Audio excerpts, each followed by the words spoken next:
bye-bye. Bye-bye. Love you, Waylon. Bye-bye. That's a yelling bye-bye. Oh, it's a gold. He's mad. No?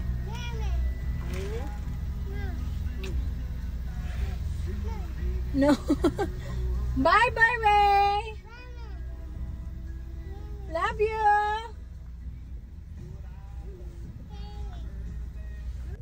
Hi guys! So break time ko pala. Umuwi ako sa bahay pero hindi na ako nag-vlog kasi nagmamadali ako. Kailangan ko mag-number 2. So umuwi ako. Yung break time ko is 1 hour.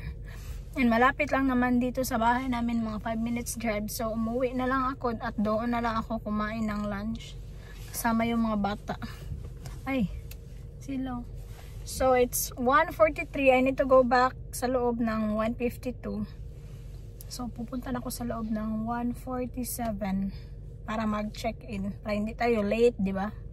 So far, tapos na yung ano ko, computer training. Mag-ano na ko, like OJT, like ano na talaga, yung kinikilos na talaga na OJT.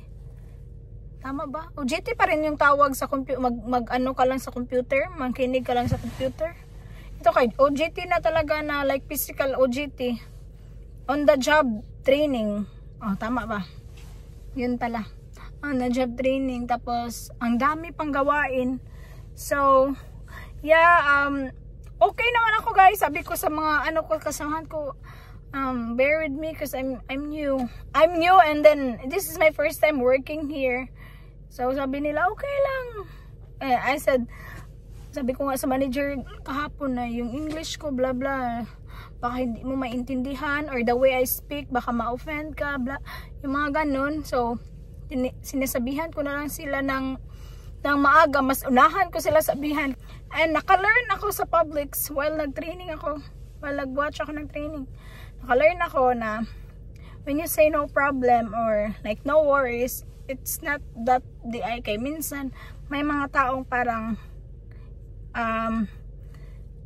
hindi nila anuhin na yung no worries or no problem is mas okay pa yung you're welcome, I'm happy, I would like what's that called, like I'm happy to help you, blah blah blah, instead of saying no worries or no problem. Pero okay lang naman kasi para sa atin wala lang naman sa atin, di ba? Pero as like associate, nagtatrabaho tayo sa ano, so that's the right way to say daw. I would happy to help, blah blah blah.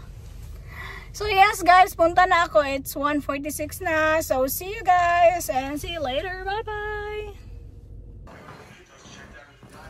Okay guys, Wesley has done it again. He is one of 2 survivors left in chapter 6. Victory Royale. It's him and another player. You gotta get out of the storm, bro. Other way, other way. I wish boss were like they can't die from the storm. Okay, be careful. He's looking to kill you. And it's only a small circle. He's probably gonna die from the storm. You have to go up top. There's no way you can win down there. The storm's gonna get you. You have 14 life. What did I have? Don't get angry. He's so loaded. The next morning. Hi guys, good morning. William is getting ready for his school. And look at him, he's wearing a gloves. Sabi niya kasi ang lamig. Ang lamig bitaw guys. What happened to that? William. When you get into your school, put them in your bag, okay? I'm gonna get the beanie. Huh? The thing ba? And the head. No, I don't. That's like a hat. You can't wear hats. I mean here when you go outside because it's very cold outside. Then when you get in the bus, I'm gonna put and you get in the bus, put your beanies and your gloves in the bag. No, I'm gonna wear my gloves. Okay. How you gonna ride? Yeah, well, I'm not riding. In my school, I'm gonna put it back. Okay. Wes, So look at William, guys. Outfit check. Outfit check, William. Stand up, kuya. Look at him. How about that? Because I know he really likes, like, he doesn't need to wear a jacket. Is the top is too small or like, it's okay? Huh? It's small? No. You're so guapo. So guapo. Hi guys, good morning. So look at our place. Wait kasi may mga ice. Tapos yung car ko may ice din. Alin na lang kasi I think the bus is here now.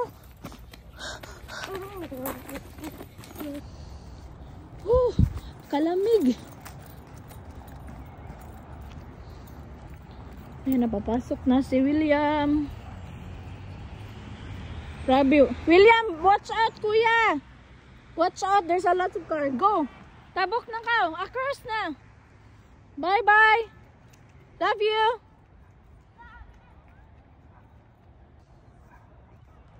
Ayan na. Oh, ang lamig. Nilalamig talaga ako, guys. Wala, ang ganda ng mga sagbot dito. Look, nakita niyo yung white-white? Ayan, mga ice yan, guys. Nag-ice na dito. Baka mamaya mag-snow na dito. Tapos tingnan nyo yung car ko. Wow. Ayan, oh, ice yan. Ano kasi, aabot ngayon ng 23 degrees, mga 9 AM. So, super lamig talaga dito. Super lamig na talaga dito sa amin. Pero, tingnan nyo yung mga anak ko, guys. May isa, walang damit. Yung isa, walang short. Pag shortan ko yun sila at saka damit, oh my gosh, tatanggalin lang nila. Walang lamig dito sa bahay kasi may heater eh. Pero pag sa labas, kailangan talaga balot na balot. Yung ilong ko, nilalamig. Tapos sabi nito, mamaya baka may chance na may kunting chance na mag-snow. So we'll see na lang, and mamaya pa mang gabi. So ansaw na ako ng mga bata, bukawin ko ni. Sana mag-snow para at least man lang ba maka-experience kami. Nakaka-proud nga si William, guys, kasi alam na niya, like, I mean, kasi doon lang manggod diri sa mukha, malapit lang ba? So, ayan na, nandito ako sa bintana, sumisilip sa kanya kung may bus na ba. Tapos yung nanay ng kaibigan niya, sinabihan naman ako na okay lang naman daw si William, like, ko lang siya ba, hindi ko na siya i-drop off doon na bahay. Basta titingnan kasi nandyan naman siya palagi. Nandyan na din naman siya palagi. Tapos friend ko na din yung kasabayan, mama ng kasabayan niya sa bus. So wala yung problema. And then ako din dito, hindi ako mihinto hanggang wala akong makitang bus. Hello guys. Kami pick up kami sa pancake na in-order ko. Kami sa McDo. Masarap kasi yung nila, guys. Masarap yung pancake nila. So pupunta kami doon.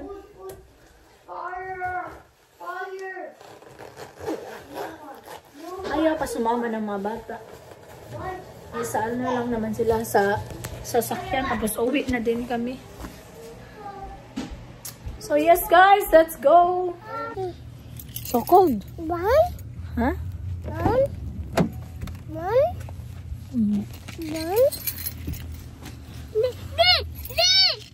Tingnan nyo nga yan guys, oh. Mga snowflakes ba. Oh? Nag-ayos-ayos na gid siya. Yung feeling na ignorante kayo ba, no? Sagdi na lang guys eh. First time namin to. First time ko tong maranasan.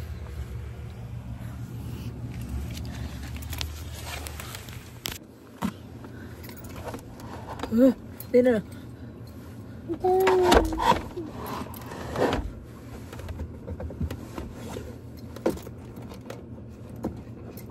cold, Waylon.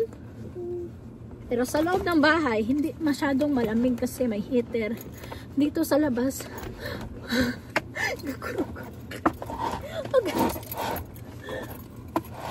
asa man ang kuan-ani? Hold on guys. Yan pala.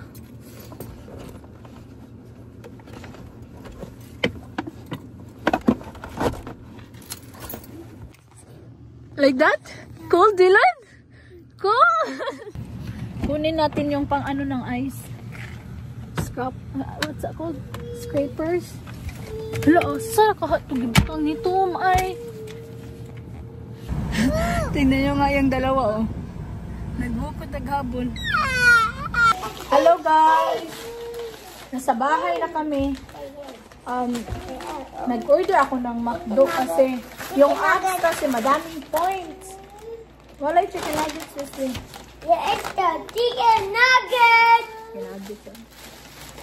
And pancake. Yung in-order ko lang is ito. Tapos yung iba, ano na yan? Points na yan siya. Sa ano ko, magawa pa ako ng pancake, eh silang dalawa lang naman yung kakain. So kaya, yun sabi ko, ay mag-order na lang ako sa, mag-ano naman ako eh. Ano tawag dyan eh? May points naman ako sa McDo. Ito oh, yung burrito. Ano to siya? Free. But it's a big chicken nugget. Huh? It's a big chicken nugget?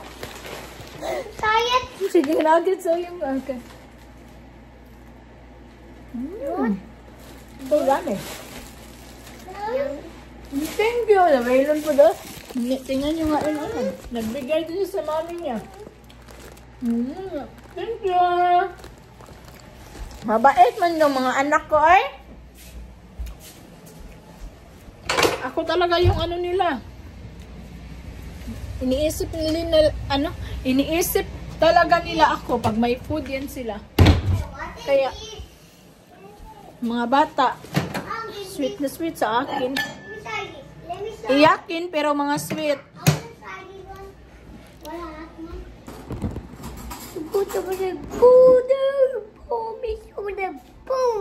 I'll make you a chocolate milk na.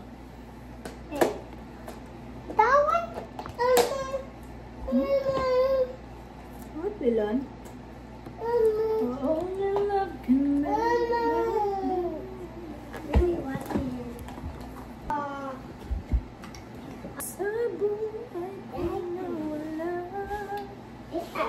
at sa kanya ipauubaya.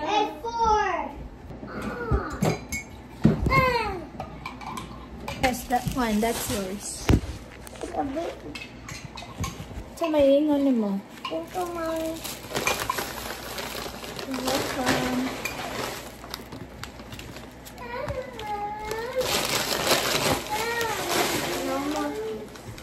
Grabe ako, nag-jacket yung mga anak ko. Talaga, nilalamig lang sila kanina, pero wala lagi na ito.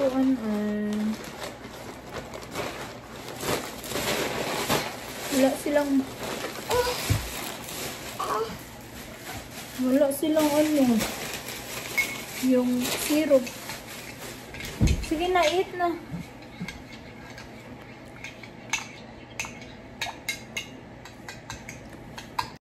Minutes later. Hello guys! So lalabas pala kami ng mga bata. Then bird balls.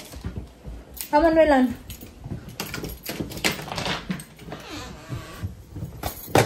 Oops. Malamig kunti. Pero ganito lang ako ha. Yung lamig hindi na same kanina. So mas okay siya ngayon. Ayan. Ay, so Wila, nasa ka? Nakabot siyan si Wiwi. Asa ka na? And si Wesley po oh. Where are you going, Baba? Stay here. Huh? We're going. No, we're not going there. Kuya, mag-pick up. Akala niya siguro mag-pick up kami ka William.